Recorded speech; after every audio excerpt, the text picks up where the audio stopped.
மாண்புமிகு எதிர்க்கட்சி தலைவர் பெரும் மதிப்பிற்குரிய திரு எடப்பாடி கே பழனிசாமி அவர்களே,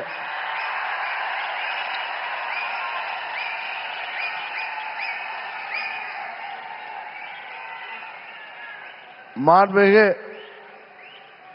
மத்திய அமைச்சர் பியூஷ் கோயல் அவர்களே, எனது அருமை நண்பர் மத்திய அமைச்சர் மாண்புமிகு எல் முருகன் அவர்களே, தமிழ்நாடு பாரதிய ஜனதா கட்சியின் தலைவர் எனது அருமை சகோதரர் நயினார் நாகேந்திரன் அவர்களே,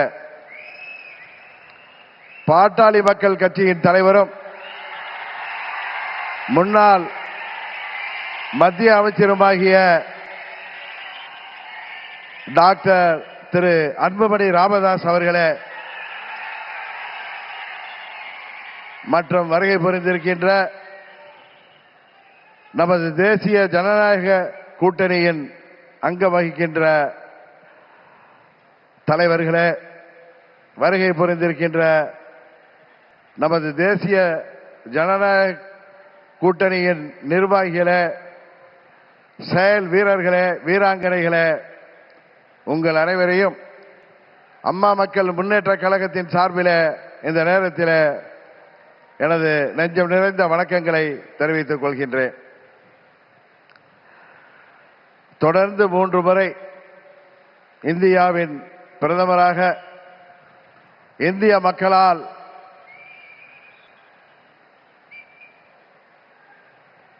ஏற்றுக்கொண்டு இந்தியாவை உலக அரங்கிலே ஒரு சிறந்த இடத்திற்கு உயர்த்தி கொண்டிருக்கின்ற பாரத பிரதமர் அவர்கள் தமிழ்நாட்டிலே நடைபெற்றுக் கொண்டிருக்கின்ற இந்த மக்கள் விரோத குடும்ப ஆட்சியை முடிவுக்கு கொண்டு வர வேண்டும் என்கிற ஒரே நோக்கத்தோடு அம்மா மக்கள் முன்னேற்ற கழகம் இந்த கூட்டணியிலே வர வேண்டும் என்று அவர்கள் விரும்பினார்கள்.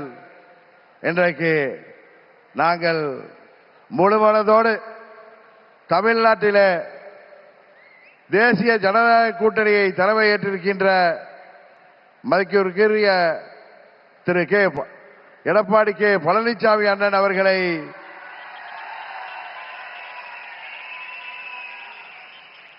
முழுமனதோடு ஏற்றுக்கொண்டு வந்திருக்கிறோம். நாங்கள் எல்லாம் அம்மாவின் தொண்டர்கள் என்பதை எதிரிகள் மறந்துவிட்டார்கள். புரட்சி தலைவர் வழிவந்தவர்கள், இதய தெய்வம் அம்மாவின் தொண்டர்கள் நாங்கள். எங்களுக்குள் சண்டை சச்சரவுகள் இருந்தது உண்மைதான்.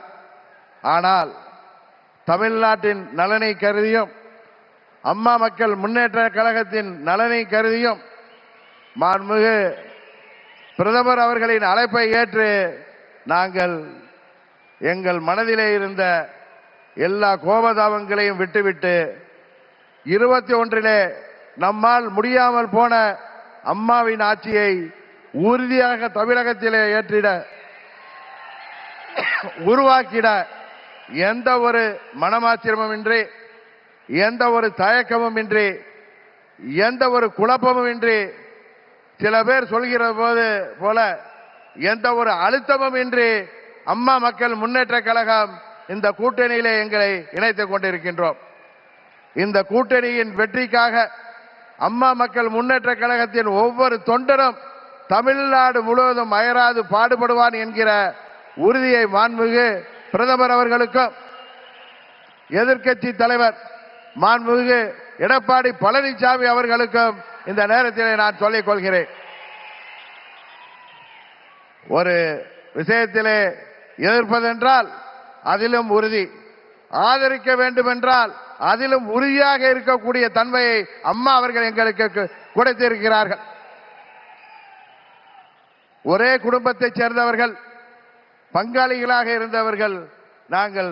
எங்களுக்குள் இருந்த சண்டையால் பிரிந்து இருந்தோம் என்பது உண்மை. இன்றைக்கு எல்லாவற்றையும் தூக்கி எறிந்துவிட்டு பாரத பிரதமர் மோடி அவர்கள் தமிழ்நாட்டிலே ஒரு மக்களாட்சியை உருவாக்க வேண்டும். புரட்சி தலைவர் டாக்டர் எம்ஜிஆர் அவர்களின் ஆட்சியை உருவாக்க வேண்டும். எங்களின் இதய தெய்வம் அம்மா அவர்களின் ஆட்சியை உருவாக்க வேண்டும் என்கிற உயரிய நோக்கத்தோடு இன்றைக்கு மக்களை வாட்டிக் கொண்டிருக்கின்ற இந்த மக்கள் விரோத குடும்ப ஆட்சியை முடிவுக்கு கொண்டு வர வேண்டும் என்பதற்காக நாங்கள் முழுவனதோடு இந்த கூட்டணியிலே இணைந்திருக்கிறோம் என்பதை அவர்களுக்கு மீண்டும் நான் இந்த நேரத்தில் தெரிவித்துக் கொள்கின்றேன். இன்றைக்கு தமிழ்நாடு ஒரு கொலை நாடாக, கொள்ளை நாடாக மாறி கிடக்கிறது. பத்திரிகைகளையும் ஊடகங்களையும் பார்த்தால் எங்கு பறந்து ஒரு ஹப்பாகவே தமிழ்நாடு மாறி இருக்கிறது என்பது வேதனைக்குரியது. இன்றைக்கு அனைத்து தரப்பு மக்களும், அவர்கள் விவசாயிகளாக இருக்கட்டும், அரசு ஊழியர்களாக இருக்கட்டும், ஆசிரியர்களாக இருக்கட்டும், மருத்துவர்களாக இருக்கட்டும், செவிலியர்களாக இருக்கட்டும், ஏன் மாற்றுத்திறனாளிகள் கூட இன்றைக்கு போராடுகின்ற நிலையில இந்த மக்கள் விரோத ஆட்சி ஏற்படுத்தி இருக்கிறது. இங்கே மக்கள் எல்லாம் வருத்தத்தில் இருக்கிறார்கள்.